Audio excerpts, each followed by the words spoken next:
Saratola TV. Papa, bachelio ba caméra ya on a linga fali.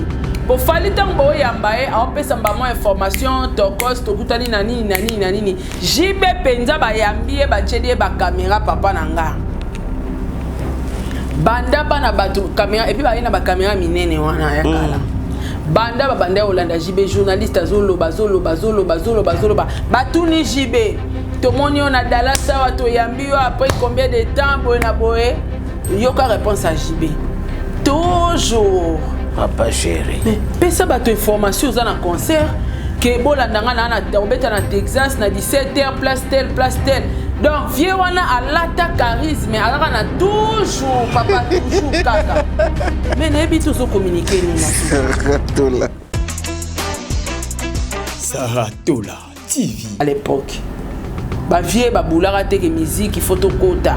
To imposer to boto la babona boy ba trophée bosi oyebi fali soki asutu kaka kala omoni mabo fali ça lelo a redémarrer musique na ye so il fallait banda 17 ans to sala carrière na ye boy mais lelo a commis Michael Jackson. Saratola TV. Faire sali na vie. Koffi Olomide est le seul musicien congolais qui a joué 4 trophées dans la soirée Moko. Papa. Le seul depuis musique et banda depuis Wendo Ti. Oui, c'est ça n'a passé mais ça reste dans l'histoire. N'a passé. Bongo lelo oyo. N'a passé wana tanga zora ba Coran. So landela ngo bien. Azaita mususu na ba katika ta album na ya vie. Mais ce après 4 Coran la suite c'est quoi? Coran na zoki ngo parce que fallait alaki. Montana alaki Oazwa kasi azwa na Cindy azwa. Quartier latin c'est Koffi. C'est pas Fali ni Montana ni Cindy. Ouais, on est quartier latin Koffi parce que Fali a Kenda, Boua Kenda, tout le monde ba Kenda. Saratola TV. Bana poto, bana Paris, bana mokili mobimba. Tala restaurant oyeli biso bilubi ya kitoko. Yengoyo! Restaurant chez Franck Poutou FM. Eyeli biso cuisine africaine. Oyezali na ba spécialiste. Ba yebi kaka kolamba biloko oyetali ba africain. Yo muto lingaka mbika, matembele, ntaba, mbisi ya kokauka, nzombo, ngulu, madesu, yebake awa okokata musapi po balamba rango kitoko. Okanise suki bongo.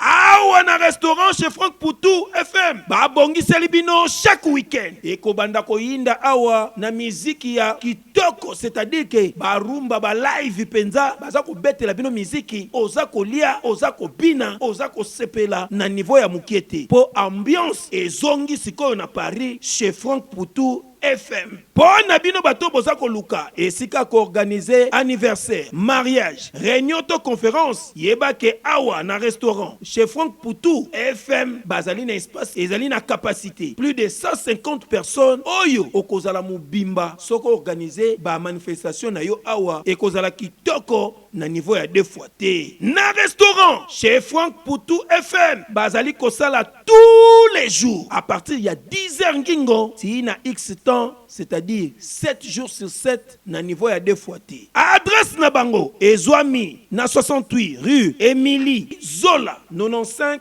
870 Benzone. Bonne réservation. Okoko benga na numéro ya téléphone Oyo plus 33 76 72 83 097 Ozamo Bimba. Na restaurant chez Franck Poutou FM. Non, bangonde bavandisi masolo ya bilubu pena akei ya 2 fois T. Surtout makambo ya ambiance ya Paris et kominde kulalawa. Na restaurant chez Franck Poutou et Kiyezongi. Wow. Saratola TV. La chaîne qui assure. Le week-end était hyper surchargé par rapport à ce que nous faisons comme travail. Mesdames et messieurs, nous commençons cette semaine en beauté. Je vous salue. Je sais que vous êtes partout à travers le monde, vous nous suivez. Moi, je vous dis bonjour à ceux qui vont nous suivre pendant la journée, bonsoir à ceux qui viendront nous suivre le soir. Nous sommes sur Tout Info, votre champ de valeur. Également, vous nous suivez sur Sarato, la télévision. C'est une émission d'analyse que vous avez déjà l'habitude de nous suivre ensemble avec ma consoeur Sarato. Là, on fait l'effort d'analyser sur certains points, sur beaucoup de choses, parce que l'actualité nous oblige, ainsi que l'information nous envoie de faire ce que nous sommes en train de faire. Alors nous ne sommes pas obligés de pleurer à tout le monde. Il y a ceux qui vont, aimer ce que nous sommes en train de faire. Il y a ceux aussi qui ne seront pas d'accord. Il y a Makambuto ça là, c'est normal. Même Yesuma Nanza metanga yaka awa. A se pelisaka mokili mobimbate. Yazana batu o ba yinara ye ba loba ke note. Bobo mande Yesu botika Barabas et puis bato musu ba loba te Yesu na biso. Yende botika ye bobo mande Barabas parce que yenda zali criminel. Et tout au long de cette émission, nous allons tellement beaucoup de choses à dire et puis beaucoup de vidéos à vous montrer parce que ça fait à un moment ça fait pleurer, mais comme c'est la RDC, c'est notre richesse, nous sommes habitués et à ça, les musiciens eux-mêmes disent que seule richesse où est respectable mingi na Congo na biso ezali ki motema mabe et on comprend maintenant ki motema mabe ya ba musiciens et comme kokende ya ba congolais plutôt et comme kokende na ndenge ya mabe. Moi je vais avant peut-être ya kokota na mamunyo, je vais un peu kozongisa moi mémoire na bino moi mukie. Bon se rappeler que la Côte d'Ivoire dernièrement ils ont un concert moko fallait que na kobeta na Côte d'Ivoire ba matela kay na podium pour la koya kosala ema. Heureusement le monsieur sait un peu se défendre. Aluka qui a se défendre tout bakanga qui deux jeunes garçons là au ba matai pour na kosala fali mabe et puis bakenda ki na bango. Et jusqu'aujourd'hui tout ce qu'il y a version T. Pourquoi bato wana ba mataka na podium ba ko menacer fali. Moko amati alinga kanga fali bo fali kimi mususa yemba la mo pa ko défendre moninga na. C'était quoi? Encore faire rigola. Abeta concert moroso qui ici c'est pas Cameroun les Arabes Côte d'Ivoire bilo mandengona muta mata na podium pour ya commencer faire rigola. C'était quoi le problème en fait? Dit les loto yebapé suite il y a ba menace wano ba menace ba ngote. Fali payer les sous 2 ou 3 fois déjà na Côte d'Ivoire toyoka oté fali a failli la mort même Masamba débat fali a outé ko beta na nini na Brazzaville Masamba débat. Bien que to yoka ba information mais to kota penza na source de to yoka ke ba te belé ba yaka concert wana pour ba ko sala artiste mabe. Et c'était pourquoi est-ce que batongo baza ba congolais ou bien batongo baza ba étranger ou ba menança ka ba faire rigola na ba podium na ba pays étranger ba fali pour pas ba Koffi Olomide pas artiste obeta ba boki ba bambie mulangi. N'oubliez pas que papa m'a kufa na Côte d'Ivoire. Mesdames et messieurs, Fally Ipupa vient de rajouter encore son 72e trophée à carrière naïe. Il y a 17 ans de carrière naïe depuis qu'il a commencé, depuis 2006 jusqu'à aujourd'hui 2023. Il tient au moins 72 trophées depuis la carrière naïe. Bravo, félicitations à l'artiste. Ça prouve que vous êtes en train de défendre valablement les drapeaux de notre pays à l'étranger musicalement. Ferregola, son album Dynasty 2 est toujours sur le marché des disques et dernièrement je viens de voir comment Gaulois Bazali posté que Ferregola Azali vraiment consommé, Ferregola Azali vraiment téléchargé, Ferregola Azali vraiment écouté. C'est comme ça que nous voulons concurrence et comme loyal et ça la penza bien pour continuer toujours à consommer, à consommer, à koyoka, à kosalani. Sarah, s'il te plaît, je suis en train de faire l'annonce, s'il te plaît. S'il te plaît, je suis en train de faire l'annonce. Koffi Olomide, hier, na Grand Hôtel, Koffi Olomide qui a livré un grand concert dans Grand Hôtel Lobby. Et les gars qui bien, félicitations, bravo à l'artiste Koffi Olomide. JB Mpiana qui séjourne aux États-Unis d'Amérique, papa chéri, cette fois-ci, aux États-Unis d'Amérique, à Saliba américain, Gouya Komemela Bango, Zulema, Yaya. Moi je me dis, je le répète, que ceux qui Zoulé Makena qui na délégation JBT papa Chenga za na ampleur za na ngote. Heureusement parce que atanga kingonga tali na minute yo tano ke kuna pona marquer temps France la ni tena même na bango Zoulé ma po baluka kae et pesi ndenge pesi conférence de presse les gars qui pena kitoko et c'est tout autour il y a ba information na ndetoko banda vraiment banalise na biso La délégation qui vont accompagner Fally Ipupa pour Arena, cette semaine déjà, ils vont vol na bango ba ko kendaka. Mais aussi, ma source est belée information, ma source est belée et information, ma pessibiso maramunenge kolekela kuna. Ke bokanza na bino te soki nini. Congolais lingane congolais te. Ka congolais mutoko boma congolais. Congolais kanda ko boma congolais. Je dis un bon séjour à Jolie Lukombo de Genève qui séjourne actuellement à Kinshasa. Jolie Lukombo de Genève, hier nous étions là et puis on a mangé, on a bu, c'est comme ça que ça se passe. Suisse Nakatakin veut dire Suisse Nakatakin. Jolie Lukombo de Genève, bah bon séjour à Kinshasa. Tous ensemble, il n'y a pas de souci. Elle s'appelle Sarah Tola, ma consoeur. Sarah. Papa Dona. Yo dérangé dans ça l'annonce, tu m'as dérangé pour aller. N'aime ça papa. Ma fouta kaka et mati vous avez chanté un présentateur émission nako matobe sous ma fouta siko ne bonjour yonde mokonzi ça bonjour Boni semaine est bandit hein ça va semaine est bandit donc espérons au moins que vous avez la semaine moko agréable OK pour Nabiso.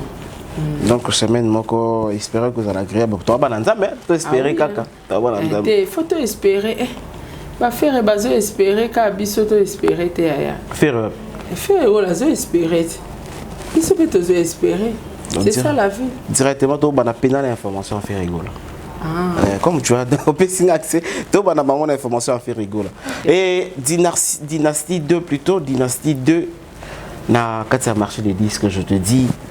Bah écoute, ça va. Bah téléchargement, ça va.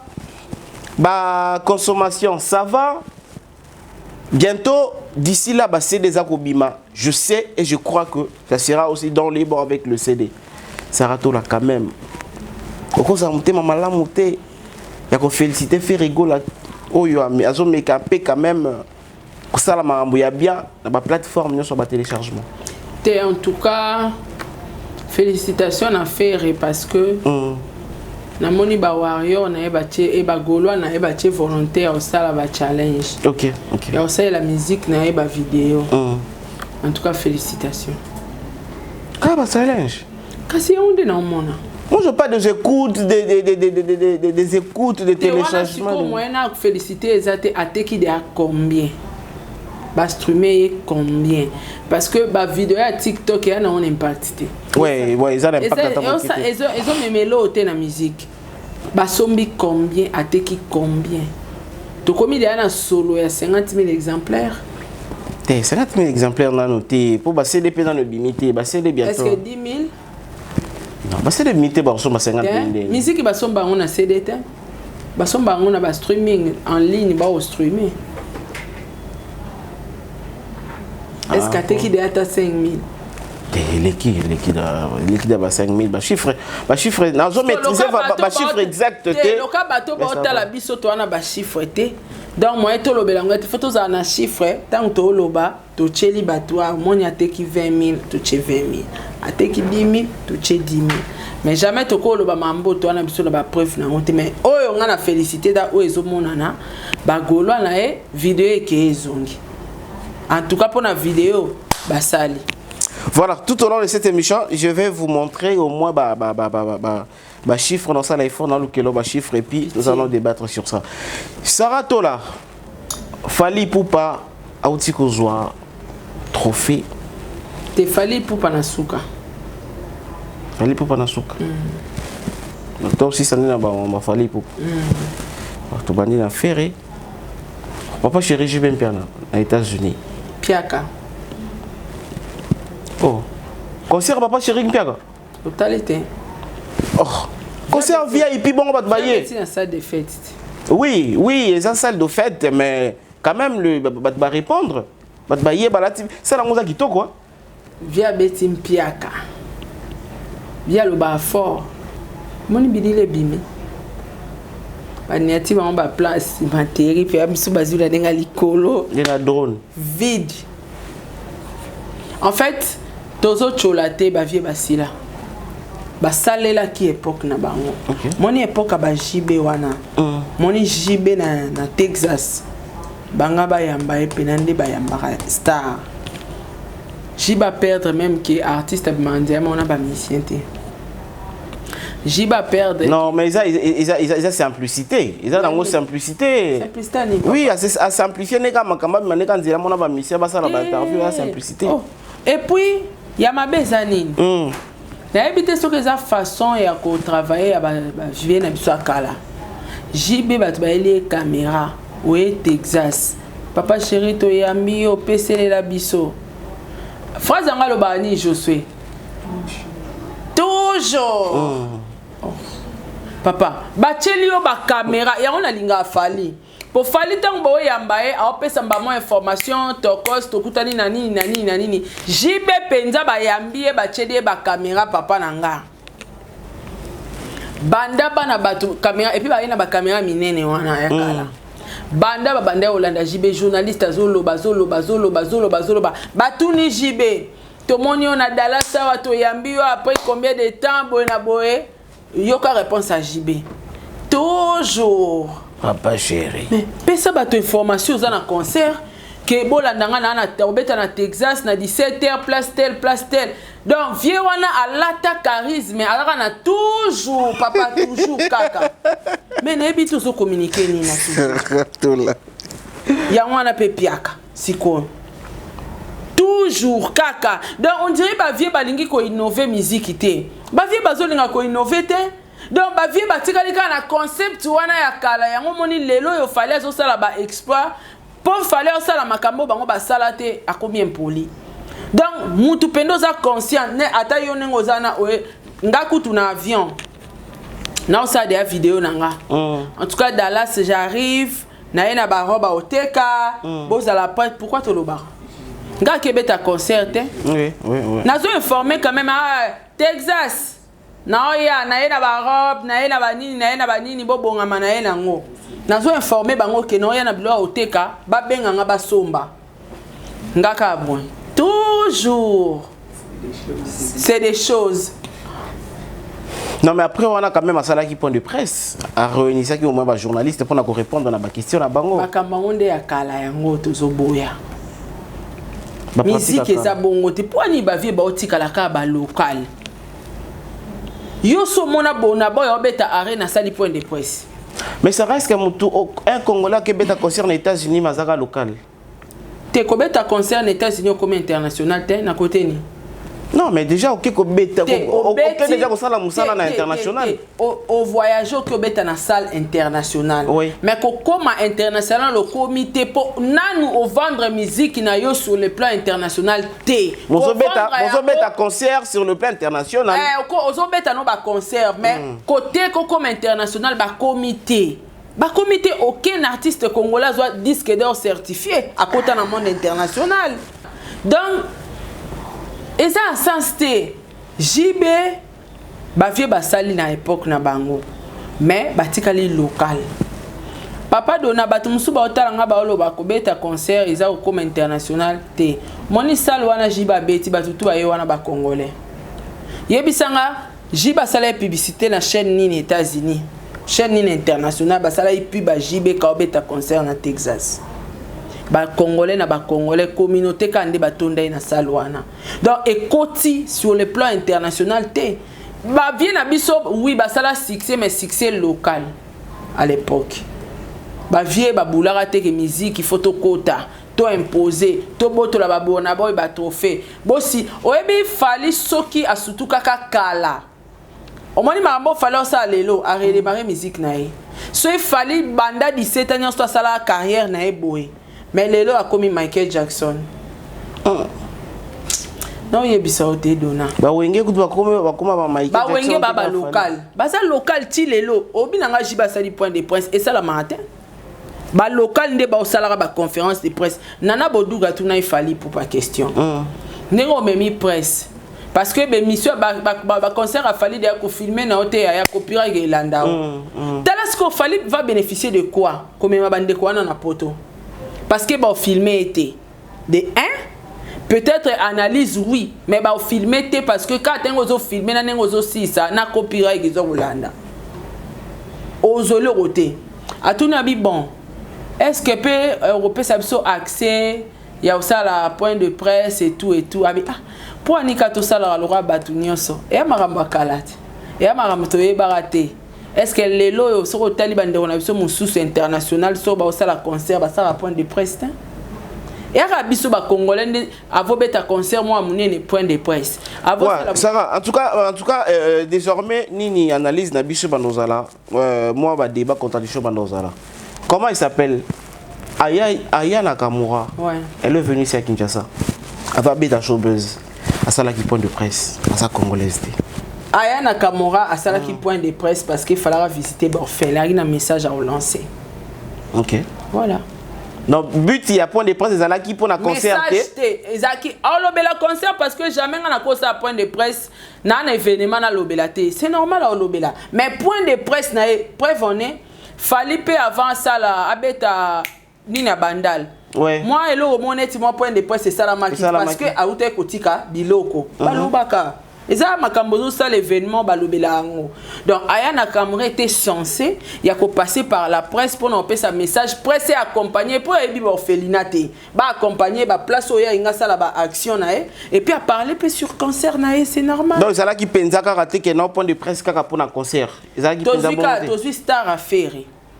Gims à ça là combien de points de presse na vie nae auto ebi na Kinshasa personnellement je peux dire Kinshasa théâtre international quand il a mata podium toi na concert moi prester à monner na salle point de presse donc c'est ba biloko c'est normal kala to ça la ba caméra oté mais les loyo to betano li solo jour on a qui rendre ça des jours oui les loyo sont aussi ces monsieur Koti on se comprend technologie ils ont changé.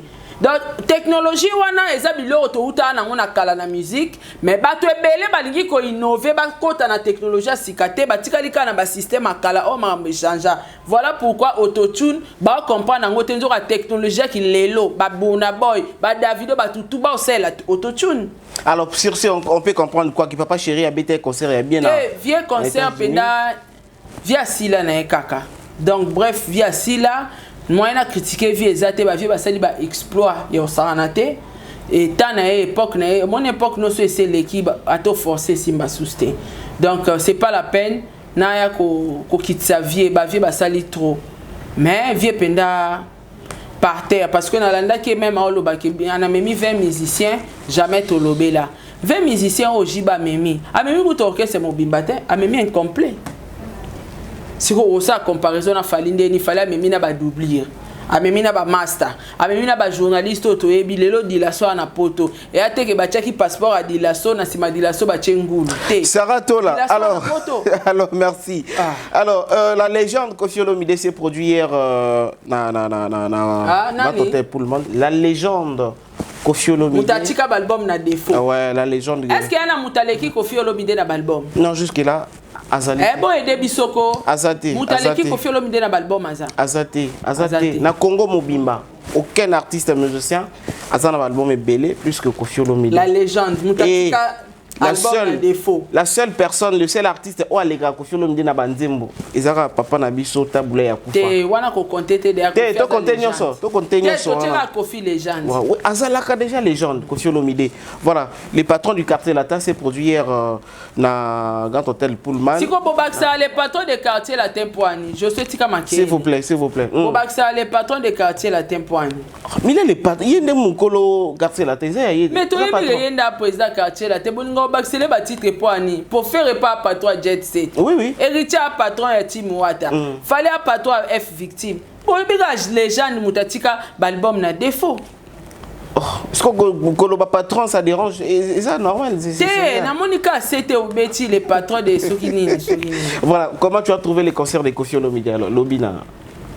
En tout cas, Mawa via Sila.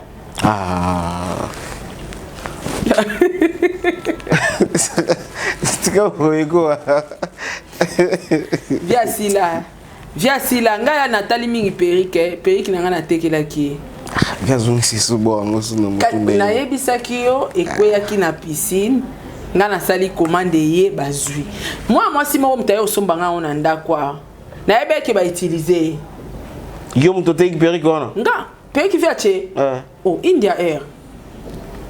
Ngai via tali modèle baseki makodia mais via zoki c'est ba perigine zo soki ça donne ya moni Paul wana sérieux ba perigine zo soki ça te periki te on a expliqué yo moni col wana soki umeli na mutu ezoki saka moni biso mo to koma oboya ba last standing sala mabandi ngamo elongola suki papa eza mabe eza ka moto moni ti so mo eza boye col wana yanduki e bando chauffer na kati bo betaka mingi boye papa misuto tambora na ba penki kakabu eswa na ba mutonga bo chuba bo kwanza pepe ngana kanisa ke balati ka e balongola kai nzoka ten sindia tika viala la na col levier tie commissaire makodia via longoli sko via tali concert atali pe aja mwasi azana ye via habité ebi msanga mukolo nazongisa kaka ku fasoni mona pasi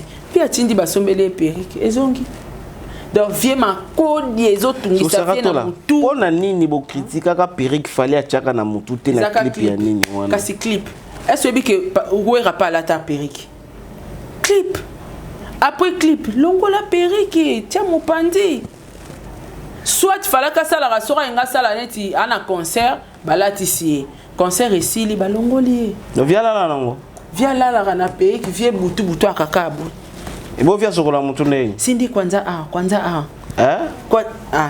expliquer yote Sko perike wa sko via so nga la via la vara mutu neni sindi ala cheke baboni ala cheke bena filet to la nango via la ta tala niveau bino bo sala mabe via beti na concert na en tout cas esimbité en tout cas piaka concert a Koffi Olomide et simbité na sur quel plan na yebiso légende à Salim Piaka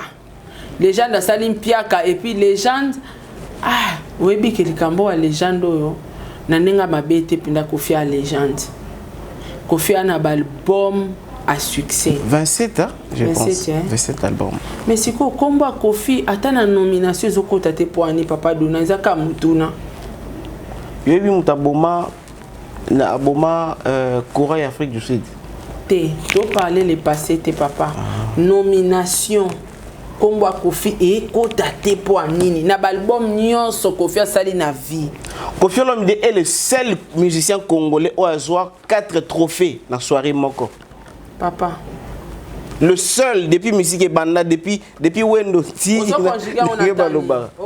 oui c'est ça n'a passé mais ça reste dans l'histoire n'a passé bongo lelo oyo na passé wana tanga zora ba Coran so landela ngo bien azaita mususu na ba katikati ya album na ya vie mais ce après 4 Coran la suite c'est quoi Coran na zoaki ngo parce que fallait alaki Montana alaki Oazwa kasi azwa na Cindy azwa. Quartier latin c'est Koffi, c'est pas Fali ni Montana ni Cindy, c'est Koffi Olomide. Quartier latin Koffi parce que fallait akenda, Boura akenda, tout le monde bakenda. Boye betaille concert le bezani. Kasi ba se kokite? Oh, na ebisio awa banda azwa kora wana na ba Fali. Est-ce que ezan album mo Koffi asala ko leke frakata? Ah voilà meilleur album banga yoka bakere vanda wana ba jeune na bana talent batu ba yemba bande mone fakata batu ba pesi Koffi ba Coran un Coran ba Fali bazaki wana ba Fali bakenda na ba moto na bango bakenda na ba ora na bango bakenda na batana na bango via tikalika na ba poche ko vimba avant neta baxi sidia bomi orchestre Azwali Soussou. Beaucoup d'albums sans trophée. Beaucoup d'albums. Mais Sarah, est-ce que sans disque musique est bien? Papa Zela, beaucoup d'albums. Mais trophée sa qualification? Non, mais tu focalises sur la musique, tu as un trophée, tu as un disque d'or. Sauf comme le babongo, tu as ma musique à Congo parce que musique dans le monde international est un trophée. Ce qui Davido a mbongo belé à longwe landa kuna lati ba diamant na nzoto aye ozwa trophée c'est que la musique d'aujourd'hui c'est les trophées. Michael Jackson batanga ba trophée na été batanga musique à bêta. Te Michael Jackson déjà yoka Michael Jackson batanga ba trophée na été te biso na yonde no to sala débat ba trophée Michael te. Songana to bito kota to sa ba débat ya to fama ke to kute nango. To kute na ba platine, to kute na ba disque d'or, to lobela ngonde te azanango. So lelo mutenga défendre Michael Jackson. Alors ça la ba recherche sur Michael Jackson en tant que combien de disques d'or azwa. D'ailleurs au pesinga idée na luka. Combien de disques d'or Michael Jackson azwa, combien de trophées azwa, nyonso na luka ngona yelo mona ki azanango. Alors, bozu musique ya Congo so bozu en otage ka pour na ba disque d'or, pour na ba trophée, bozu en otage. Problème est que falinda longwe na musique ya Congo comme international, na international kuna ba tswana kana ba trophée. Fali po so na Davido, so na Davido na trophée na monokote, na voité, na meni du jour té, na tleoxité, na elo alitoité, na ba trophée. Na fashion pété. Kuna bazo swana na ba trophée. Siko loro la biso toza ba local, na ba journaliste ba local, voilà pourquoi to sala ba débat musique à 2 balles. Merci Sarah, nous devons évoluer. Na ba plateau bande on a biso international. Oyoka soba la comparaison, oyoka ba comparaison. Vous saviez, fallait jouer au arena et tout. Bazana ba comparaison sur les plans professionnels. Oui, place biso toyaka. Toya wapi. Kofi Mutakunda ba parents fallait. Et yo sani na musique. Et yo sani na musique. Oh, fallait bloquer banana et yo sani na musique. C'est bien de boyaka. Oh, fallait abima na quartier la tête abima na. Kasi ba débat yango na oloba no ba débat ngoti. Fallait abima na quartier la tête et yo sani na musique. Brazy, Chris Brown, oh lelo, azana ba view, azana succès, azaka danser à Michael Jackson. Boye bien ngote. Azaka danser, yekuta yemba te danser. Mounye meluketu. Mais lelo Chris Brown azaka bon danseur et puis bon chanteur. Merci Sarah Tola. Alors, nous poursuivons notre émission. Michael Jackson, non, il faut. À cause ça l'a fait plus que Michael Jackson parce que Moutazana a son clé à succès à Zati.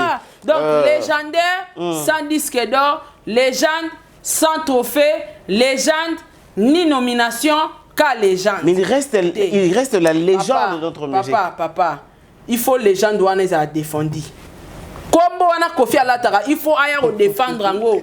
Toyeba. Yo douter na légende sur base de quoi? On douter na légende ya Kofi Olomide kaka ou bien ya ba wera parce que même ata ba wera parce ba légende.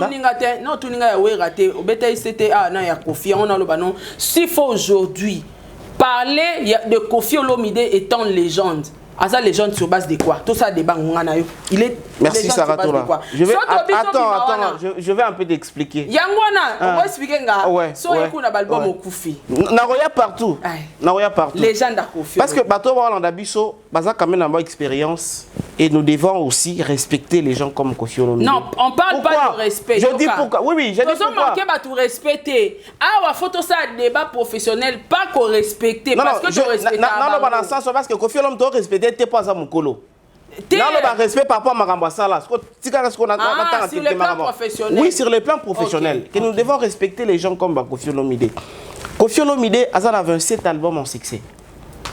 Kofi Olomide depuis abanda comme ça album na ye, album moroté zakino abimisi album et l'équipe ina percé kabou. Nanoti.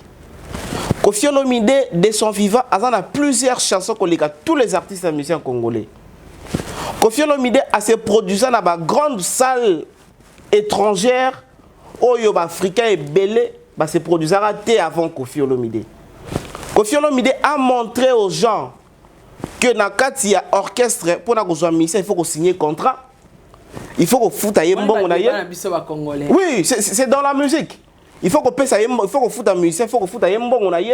Kuna soka beta la musique, beta la ofele, mais soka yé, il faut qu'on s'en aille contrat. Il faut qu'on respecte, il faut qu'on se mette là.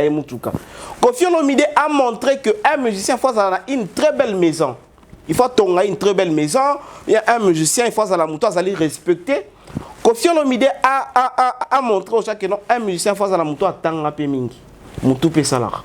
Je peux me limiter même là. Donc Kofi Olomide, vraiment qu'on douter dans le légendaire.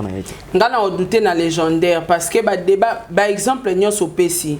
Et ça, débat, il y a des journalistes locaux, laisse-moi te dire ça. So, nous sur les plans albums. Kofi a 27 albums du succès. A rapporté Nini na 27 albums. Michael Jackson, au hasard numéro 1 musique. Excusez. Azaï a combien d'albums? Les albums ne comptent pas. Ça compte? Oh papa na tout nyoga Michael. So il album est comptara. C'est que Kofi faut le canal Michael Jackson. Michael Jackson a fait combien d'albums? Non mais il faut comparer marché marché à Congo. Marché à musique à Congo, marché à musique il y a américain. On qui place au zongi marché à musique à Congo, marché à musique américaine, et maintenant marché à musique internationale. Donc Kofi Elo Midaza local. Moi et toi tu sais qu'on est zaté. Non. Voilà. Donc continuer parce que mais non parce que sur ton côté ici Kofi international, Kofi faut les Michael Jackson. Non, il n'est pas obligé qu'on les Michael Jackson. J'ai pas de doute. Okay. Kofi a sali album de 6 albums et les cas il a persisté. Mais l'album Naïwana, il est quoi aujourd'hui? Il a fait quoi dans la musique congolaise? Il est Kofi Olomide, il est reconnu partout en Afrique, dans le pays tout africain. C'est pas ça. Kofi Olomide est reconnu comme un grand artiste et musicien congolais. Kofi Olomide les a respecté. Local. Non, Aza respecté n'a pas président.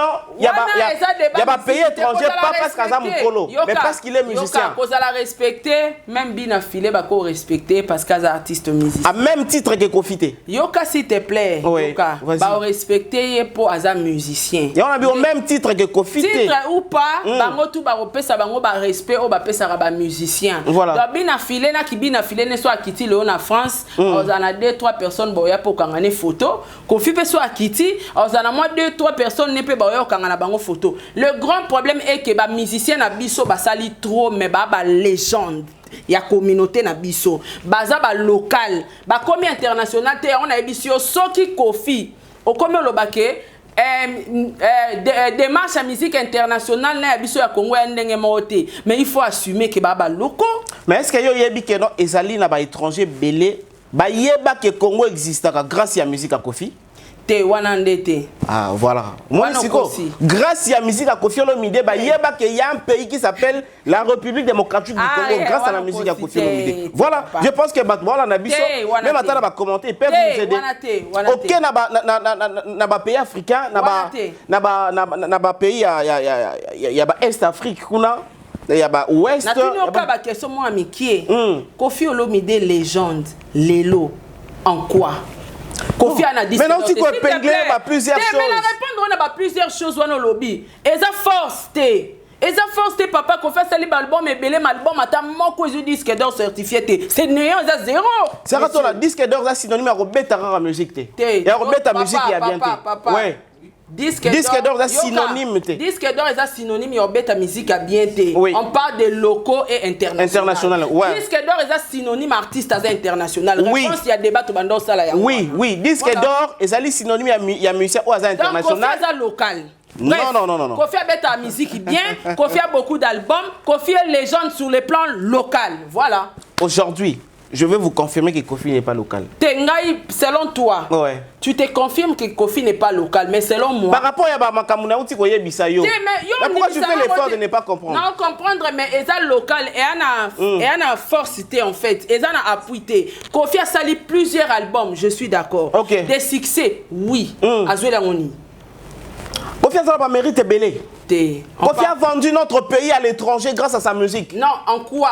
Pour vendre la musique congolaise, Libanda ya Mboka, il faut avoir disque d'or certifié. Disque d'or kakate, Sarah, c'est dans place de Soyo Kanate, disque d'or est synonyme de karaté. Pourquoi tu as un marché international, il faut quoi?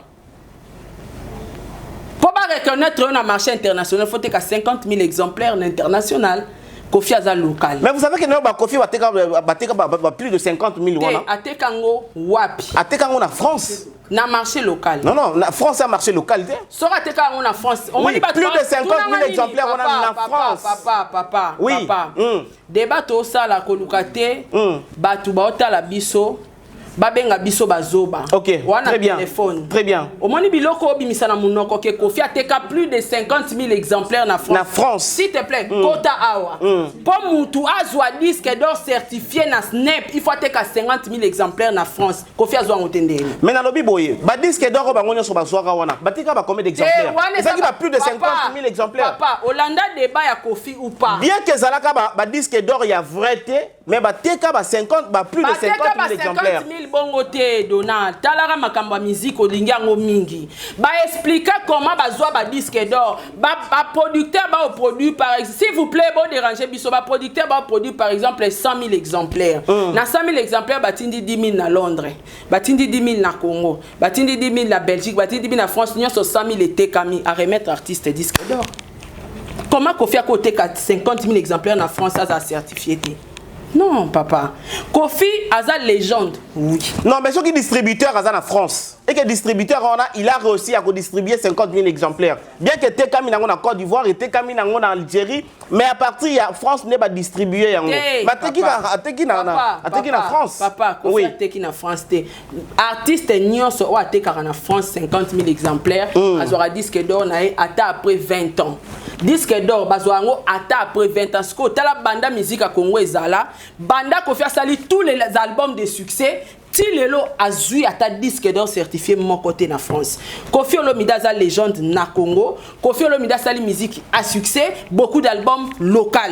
Donc aujourd'hui, ça répond à reconnaître que Kofi est international, il faut avoir un disque d'or certifié. Kofi pose à l'international, il faut vendre musique nabiso sur les plans internationaux, non à Tekiangote. Pour Tekango, il faut avoir un disque d'or certifié, Kakana na France et Moko. Voilà. Mesdames et messieurs, je pense que cette émission, elle est vraiment très importante. Ouais. Je pense que cette émission et puis ces débats ici, ils allaient très importants. Si débat, il fallait que journaliste et tout ça là. Normalement. Mais biso tout ça ngote, on moni place na biso, est-ce que ebi ke nalanda nini moko ya ezaka nini makambuka ya ba musicien na biso oyo. Ba journaliste libanda, ba obenga biso ba journaliste locaux. Tout à l'heure on a Papa Diego. Pourquoi tu as comme journalistes locaux? Parce que biso pe totikali na concept wana ya ba débat ke ye mutabimisa ye mutafula ye mutaleke na banzembo. Oui, koleka na banzembo mais na banzembo nyonso abimisi asali nango nini. Et aloko mutu moko ba engager nga na yo na bralima. Tonga na kuta na bralima. Yo orsele na bralima e uzo ba prima danger bani nga na ye ba engager nga kabwe na komi ba mon numéro 1. Tonde monte na landa émission mon cas récemment awa ba obenga biso ba journaliste locaux. Oyebi pourquoi les loyo moi ya ba locaux ya ba musicien bimi moi ya ba locaux ya ba journaliste ezobima? Pourquoi ba débat ezanga mutu na makolo? Quand on parle de la musique, to souka na musique, to mona ba trophée. La musique oui, c'est les trophées papa. Omoni technologie tozara nango kala yango te to nango lelo musala nyonso ezo mériter trophée, ezo mériter batu ba peso longonya. En tout cas maman Sarah, tu mérites ça. Pourquoi batu ba betara ba championnat? Oso mona mutasali club nae abetara ba championnat tazora ba coupe te o matandeni. Po ba matara na ba coupe. Soit azozo ba coupe, azozo ba trophée, ba ola tia bango ba médaille, au mona ba joueur na biso ba utozo soki chana. Ba la tia bango ba médaille. C'est un encouragement. So le là au samba, ba samba neni. Ah, nga nazo médaille à Chan, na beta na Chan. Eza titre. Soto ke na ba comparaison ba joueur, le lo soto zu Messi na Cristiano. To compara bango na bani ba ballon d'or. Très bien. Ba médaille. Très bien. To compara bango na ni na ba coupe. Et ça, félicitations et ben fort à ma parce que Messi, il a gagné Cristiano parce que Messi a la Coupe du Monde. Merci. Messi a la Coupe du Monde à beaucoup. Merci. Mais Cristiano m'a plein. C'est normal. Papa, et ça va débat au photo salaka. Au monito tika la local na biso ba journaliste parce que débat bolinga bo faire quoi batuke Kofi a légende. Kofi a l'équipe a musicien tout. Nanini. Alors, merci beaucoup Saratola. Je pense que ce débat n'a pas laissé Moutoumoko Azali intelligent. Ouais. Sur ce, nous avons lancé vraiment appel. N'a pas porté parole à Kofi Olomide. na ba directeur ya Kofi Olomide. Venez au moins to me capé ko. Bon nous ba plateau to kenda ta na ba télévision to ça ba débat. To me capé ko. Confiance à légende en quoi? Ko fungola makanisi. Fallait ça numéro 1 en quoi? Ngapé na expliquer. OK, très bien. Tout ça ba débat. Confiance à légende, oui. Naki légende, quand on parle de mot légende, Tolukino on a dictionnaire légende de l'axinini. Bon, na makambo dictionnaire et Pesibiso, place à Kofi naki légende des années. Alors, je lance l'appel à Eddie Diakano, qui est le directeur. Qui est le directeur. Na quartier latin, Bajar, il y a un plateau, je pense que notre offing a montouté. Donc, les montouté, vous allez la vérité de l'Obama. Et aussi, Rosa Ngoma, mon frère Rosa Ngoma, tu es aussi intelligent, tu parles pour Kofi Olomide. Le plateau est vraiment ouvert. Toi, mais un peu expliquer la batou, place Nini, Kofi mérite que ça la légende. Retire Olomide, je t'invite dans les plateaux ensemble. Bah débat et ça la trop bien. Et je pense que c'est vraiment trop bien. Même ma confrère consoeur, toi mais un peu qu'on changer puis moi bah débat na biso na ma musique. Toi mais un peu qu'on tient na place na yé. Fallait même bato belé na lundi et puis Kofi qui parle de ça. Que Kofi même bato belé ko le kafali. Yoka. Oui. Orchestre Moroté, ils ont 51 personnes. Musiciens. 51 musiciens. Musiciens, oui. 51 musiciens. Mais à chaque voyage, il y a des professionnels qui ont voyagé à Kanabatelé. Des professionnels qui voyagé à Kanabatelé. Des musiciens, entourage, cuisinier, coiffeur, docteur. Mouton aza pro a voyager toujours na bateau na nyoso na simana parce que baza bateau yo bazingi musa mema ba beatmaker a mema bateau ba komela kenzembo a mema ba cameraman na bateau basala na clip. C'est ça un professionnel. Obitant fallait répondre à ngabia fallait mon Congo te fallait comme mon musika. Donc fallait makambo ba initiative va comme nango lelo soit mona ngona début carrière na ekatanga sala droit chemin lelo fallait za Michael Jackson parce que moni bona boy azolela. Non, mais Fally n'est pas le premier artiste à Mimi exemple comédien, journaliste, il n'est pas le premier artiste congolais ça va tout là. Yoka place Fally azobima les premiers, différence à visa yango na ina expliquer sous. Voilà. Ba vie ba mema bato ebele ya bangulu. Je ne pense pas en dehors ya orchestre talaka wera na pe na kika na wera. Wera za mema ka bato bazaki liboso. Deuxième équipe ils ont voyagé. J'étais moment où il y a 100 personnes. Baza banane. Deuxième équipe ils ont quitté. Sko ba memi bato ba memi baza banane. Mais je crois que il y a même ba grande star loko la ba isobe. Makamba ba duchesse. Te omoni makambolo ba grande star tout nanga nini. Makambolo ba grande star wana soto bito tanga bato ya mema ba comédiste. Ba grand star wana ba comédiste ata c'est. Na ba journaliste tout ba comédiste. Ba comédiste. Tenga na ko tanga ba comédiste. Tanga. Isobe. Vue de loi. La duchesse. Ah mais on est sur un concert moko. Na concert moko bakina Zénith. Alors, wana na concert moko.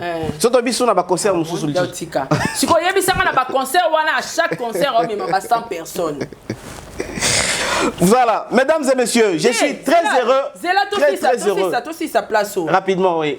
100 personnes au Wera Banda Komema, ça mema banani pour deuxième équipe à Wera été. Clairement ce sont des ngoulous. Non, non mais ma journaliste. Papa, il y a un comédien. Ba journaliste na ba bureau personnel ba ADT à Kimpouy ba yaki na ba délégation. Il faut tout ça l'émission ba tu ba comprendre na banda comme mtoloba. Ce cas ça même ba journaliste tout 10 journalistes. T'es là. Tout ça ta 10 pour ba comme même pas 5. Atikala même 5 journalistes dans voyage, atikala même 10 comédiens dans voyage, atikala même 10 personnes à bureau na été, atikala té. Siko atikala même 10 mètres na été. Oya sima mkongo na ye, yebisanga 100 personnes wana ba commander ni. Soeza bangulu, c'est clair. Ba vient na biso ba mema ba tebele ba mema bangulu. Fallait a memi 74 personnes au bazar reconnu bilongito yeba, demer yeyo. Azara journaliste nani kuna ba memi chubu yewana. Est-ce que vous savez que les autres considérer que plusieurs personnes fallait même baza bangulu pourquoi parce que belé entré bazon raté. Et yebani déjà que non ils vont fouiller ils vont partir bazon Kinshasa te à quelque chose ba bangulu. S'il te plaît papa toi expliquer mon ngulu. Quand on parle d'amener les ngulu eza eloko ezo sala ma professionnalité. Eza illégal. Eza na ba norme te. fali amemi ngulu te parce que mutu apesi $1 aza te fali apesi bango na bavisa na babillet na balogement. Ah, donc, voilà. C'est ça la différence. Yango na oyebisa fali amemi ngulu te parce que fali asombi na babillet asombi na azoli bango na balogement. Papa, Joe Biden a pesi DV loterie yo moko kuto luka ba procédure à visa. Yo moko futa sou ba mbongo. Bon, c'est peut-être c'est une émission qui va venir. Na moment ni fali peut se permettre de dire que ceux qui ont yé na passeport vierge, il y a lobby kaka ba betelo caché aucune ambassade ba betela o. Sa notoriété. Non, quand même. Ouais. Sa notoriété. Sa membre de l'ambassade. Sa notoriété, la notoriété ne dépend pas des membres de l'ambassade. Nga na ko peso visa l'ambassade, naza l'autre côté. C'est la notoriété, justement ça. La notoriété, la crédibilité, la sincérité. Net yo ne hôtel ko pesa ko tinda en vacances technicien na yo. Azawana na benga consul na téléphone na passeport. Oui. Maman pas ba betele passeport vierge. Ba PC visa qui maman quoi. Cette émission s'appelle à suivre mesdames et messieurs. Nous sommes arrivés à la fin. C'est vraiment une très belle émission. Je pense que Batamaye c'est la deuxième partie. Batamaye va tirer les sons et je pense qu'il y aura vraiment beaucoup d'appels dans cette émission. J'ai fallu et nous allons revenir. Et puis poto ya bata fallu za poto ba misiente poto ya fallu za exceptionnel azweli batu ba logement a futeli batu ba billet so memi 74 personnes salango fois 74 billets ça coûte combien ba visa na nous boye ba visa eza 80 €. Visa ça 80 €. Toba no ça no calcul il y a 74 visas ça donne combien? Réduire prix te en fout habillé. En fout à visa ba kitsa visa te pour ça paye moins cher. 80 € c'est $90. Non, sans 80 fois 60 combien? Et ça on peut belé rater. Mais ce qu'on habillé. Il y a batouana nyonso ba côté Europe. Quoi assurer sécurité batouana nyonso. Quoi assurer quoi assurer logement na bango. Et puis chose grave ba visa o ba pesi bango yango te belé bazwa na ba orchestre na bango c'est compliqué. Alors vas-y ngulu eza batoyo nde eza boye oui rome ma batu poto vieux Yankee vieux Elliot moi 5000 na ngoyo kotsanga kaka. C'est ça qu'on appelle ngulu. Fallait à dépenser pour l'entourage naé. Il a dépensé ba mission te pour baba travailleur. Mais il a dépensé pour son entourage, il a dépensé pour les journalistes. Papa, et ça il va gagner quoi en retour na batouana tout. Voilà, bon on a biso na deuxième émission parce que la deuxième émission vraiment il y a à manger à boire, na kati ya Sarato la TV et puis na kati ya tout info. Bon on a biso na deuxième émission là où nous allons vraiment parler des makamno so fali poupa et puis makamnini fali poupa kuta nango na kokoma komi na France, mami na kuta nango et puis ba délégation atika ki awa. Nzokande ba kuta nso na ba problème. On savait même pas qu'il y a ça peut être ba problème à Boyeko koma. Mais on nous dit que écoutez, on a un problème et un problème est très grave. Et c'est dans la deuxième émission que nous allons épingler tout. Restez branchés, connectés. N'hésitez pas de nous appeler. Très surtout, faites les commentaires, commentez pour la émission outil aussi. La 4 moi je vous dis et à tout à l'heure. Saratola TV, la chaîne qui assure,